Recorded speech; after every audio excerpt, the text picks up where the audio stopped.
जय भवानी। 19 फरवरी 1630 में शिवाजी का जन्म हुआ था। शिवाजी के पिता का नाम शाहजी भोसले था, जो उन दिनों मुगलों की सेवा में थे, और उनकी माता का नाम जीजाबाई था। तो बचपन से ही अधिकतर शिवाजी का समय उनकी माता जीजाबाई और उनके गुरु दादूजी कोंडदेव के साथ गुजरा था। बचपन से ही उनकी माता उनको रामायण, महाभारत और भगवत गीता का पाठ पढ़ाती थी, जिससे बचपन से ही शिवाजी महाराज के अंदर लीडरशिप क्वालिटी थी। पुणे के नजदीक एक मावल नाम का गांव था। वहां के लोग गरीब और पिछड़े थे, हालांकि साहसिक बहुत थे।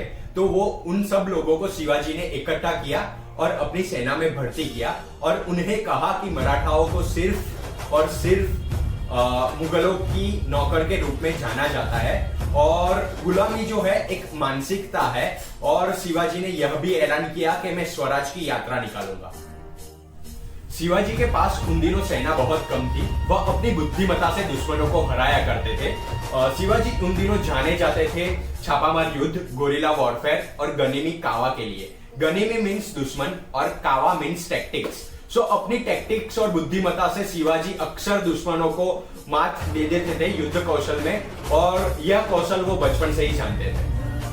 शिवाजी को आप कंबाइंड अवतार भी कह सकते हो ऑफ महाराणा प्रताप और चाणक्य के, क्योंकि शिवाजी के अंदर महाराणा प्रताप की तरह शौर्य, वीरता, ताकत और धैर्य था, तो साथ ही साथ चाणक्य की तरह कुटिल नीति और बौद्धिक शक्ति भी थी।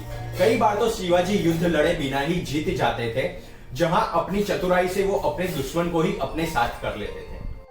शिवाजी के यह सब पराक्रम ने मुगलों के नाक में दम कर रखा था, तो आदिल शाह ने उसके पिता को उठा के कारावास में डाल दिया। उस समय शाहजहां भी दिल्ली में था, तो शिवाजी ने बड़े ही चतुराई से दो मुगल राजाओं को आपस में लड़वा दिया। शिवाजी ने शाहजहां को बोला कि आप आदिल शाह पे जोर डाले कि वो मेरे पिता को कारावास से मुक्त करे, और इसके बदले में मैं आपकी युद्ध में सहायता करूंगा। और शाहजहां के कहने पर आदिल शाह ने शिवाजी के पिता को कारावास से मुक्त कर दिया। शिवाजी को फादर ऑफ इंडियन नेवी भी कहा जाता है। शिवाजी ने आदिल शाह के बहुत बड़े सिपाही अफजल खान को हराकर प्रतापगढ़ जीत लिया था, और 18 दिन के अंदर ही उन्होंने फोर्ट ऑफ पनहल भी जीत लिया था। कुछ सालों के अंदर उन्होंने 360 किलो पर अपना आधिपत्य जमा दिया था। बच्चे, बूढ़ों और स्त्रियों के प्रति शिवाजी को विशेष सम्मान था, और 3 अप्रैल 1680 में शिवाजी वीर गति को प्राप्त हुए थे। जय भवानी, जय शिवाजी।